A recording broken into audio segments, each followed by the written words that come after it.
دارم یه موقعی هست که آره هیچی نی سه معروب ساقی ها رسید میدی دیگه نه جایی با کیپ نی نه دیگه با کسی تیم میشی نیست چیزی بتونه سوق بندازه تو ترجا میری دوو میاره یه ما به زود زندگی بدون احساس خوب تکرار شب تکرار روز میگه چی تو از گلای سبز و چشه دنبال شبه دوباره مست کنه دکتران بهت میگم خوراک دلکله لشله رو تختوه میری از خونه بیرون یه غمی تو مردمه بهش دردی نمیخوری بعدت میاد از خوده کسی ندونه میگه این آدم خوله میرقصی جلو آینه سیاه مستوله مجنونم بی کماکاست سال هاست دادم سینم و چاک من تو پیش دارم گور میگیرم تو کجای جهنمی بی کس و کار لای همونا که میجونت قانون میکشن و میخرنت من میبرم رو این فقره سر تو بالا بگی کی زدتت راه میرم رو قلب خطر واسه خلق اثر با سر میرم تو جنجال چرکه عقل واسه دلال من جرم جنونم بازی چه سر به قرونم دست بذار رو کل وجودم من خونیاگر سرمه خونم وقتی ته خطی خطو میکنه له حیوون ناطق میکنه هی نمیخواد سیر چی شده شه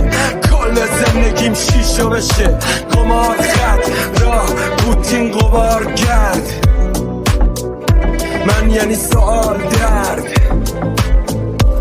من تو این لحظات دارم یه چیزایی رو میفهمم فرق بین خواب و بیداریم و میسنجم فهمیدم رنج و تنهایی یا امتحان منه بعد از این همه گوشه‌گیری یه حس تازه تره وقت سحر ناامیدیره تو شب تیره چار کن تا ببینی با انتظار یه در دیگه باز شد بگو باز شکر خدای من اگه ماه ناقصه نگاه کن یه شب دیگه ماه رو یه روزایی از همه فاصله گرفتم خدا نزدیکتر شد و تابش نوشتم تا میشد دست گرفتم از این حادثه یه حشت فهمیدم جهنم رو رد کنم داخل بهشتم تنها با باید سیگار یه ساعت دیواری هر کی منو میدید میگفت عجب آدم بیماری دل بیقرار من تو طاقت زیادی داری تو این شرایط باری با همه میسازی باید چیزایی رو که میخوام دنبالش بگردم پس تا جایی که میشد مطالعه کردم ادامه دادم با مراقبه کردن و یه صدایی میگفت مراقبت هستم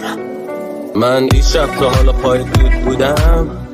لندونا بیلیچ لازم ما که دامون شد میبینی اینی همه هم میزنیم سی هیچ تازه عجیب غریبه نه شدیم یه جماعت بدبخی دگر بینن بابا فراری عزیزا میرن و ما چش دیدن همون نداریم کمد توره ولی میخوای میرن منو دراری عجیب خرابه نه روزامون فقط برای هم روزامون و وقت غم تنهاییم فقط هم میدونیم موقع وقت ند همراهیم پشت هم دشمنیم تو این وضعیت دیگه نمیتونی خوش ندی عجب قضاییه سر سفره میگی عجب قضاییه ولی پشت من میزنی به ترسه که با آدم گشنه حرفی زدی هممونم گشنه ریمیکس با دیجی سجاد